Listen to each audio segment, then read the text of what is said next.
وحبيب قلوبنا ومولانا محمد الذي أرسله بالحق بشيرا ونذيرا وداعيا إلى الله بإذنه وسراجا منيرا فقد قال الله تعالى في كلامه المجيد وفي قرآنه الحميد সকলে জবান বলে বলে আউযু বিল্লাহি মিনাশ শাইতানির রাজীম বিসমিল্লাহির রাহমানির রাহিম ইন্নাল্লাহা ওয়া মালাইকাতাহু يصلون على النبي يا أيها الذين آمنوا صلوا عليه وسلموا تسليما محمد وعلى سيدنا شافعنا নবীর নাই চরন্তরে কিসের তাহার জিন্দেগি হায় উদাসে জীবন যাবে কিসের তাহার জিন্দেগি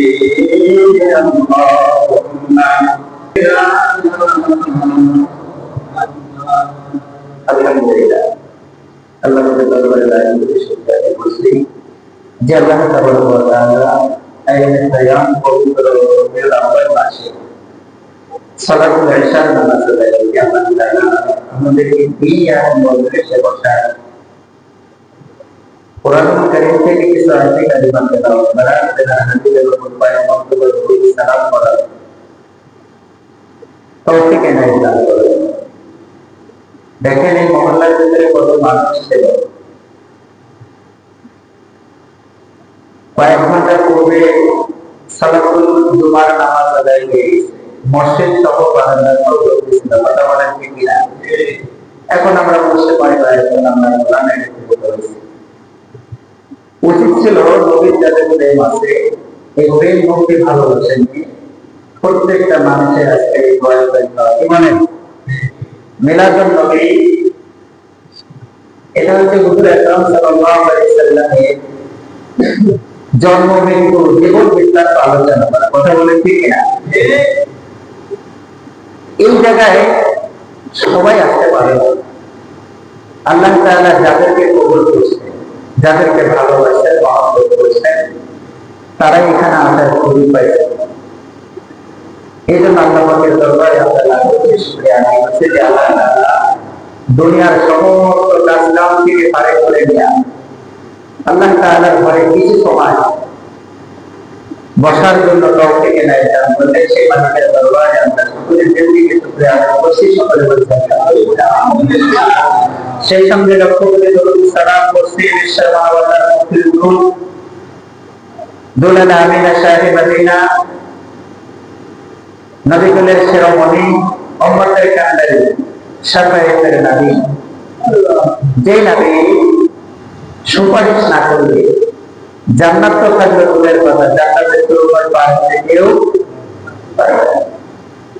যে নবীর উম্মত হওয়ার জন্য 1,24,000 পয়গম্বরের মধ্যে সমস্ত নবীরা এই নবীর উম্মত হওয়ার জন্য আল্লাহ তাআলার কাছে দরখাস্ত করেছিলেন। কি করেছিলেন? দরখাস্ত মানে আবেদন পেশ করছিলেন যে আল্লাহ আমাদেরকে নবী না বানায়া তুমি যদি নবীর উম্মত আমাদেরকে বানাইতে তাহলে আমরা ইবাদত বন্দেগী করে করে আমরাও হইতাম। আপনারা শুনেছেন এটি করবে কোন নবীর দরখাস্ত আল্লাহর দরবারে কবুল হয় নাই, একজন মাত্র নবীর দরখাস্ত আল্লাহর দরবারে কবুল হয়েছে, কথা বলেন ঠিক কিনা? আর আমরা যে সেই নবীর উম্মত হয়ে এসেছে দুনিয়াতে, আমরা কোনো দরখাস্ত করি না। কথা বলেন ঠিক কিনা? তাহলে আমরা ভাগ্যবান কিনা বলেন? এই যে কথা বলতে হবে কিন্তু, আপনারা তো জানেন আমার সাথে একটু আপনারা ক্ষমতায় বলতে হবে। তাহলে আমরা ভাগ্যবান কিনা? একজন নবী হয়ে এই নবীর উম্মত হওয়ার জন্য যদি দরখাস্ত করে থাকে, আর বিনা দরখাস্তে আল্লাহ তাআলা আমাদেরকে সেই নবীর উম্মত করে বানাইছেন, তাহলে আমরা ভাগ্যবান কিনা? এই জন্য সেই নবীর প্রতি আমরা সালাম করে বলছি সাল্লাল্লাহু আলাইহি ওয়াসাল্লাম। সম্মানিত মুসল্লি,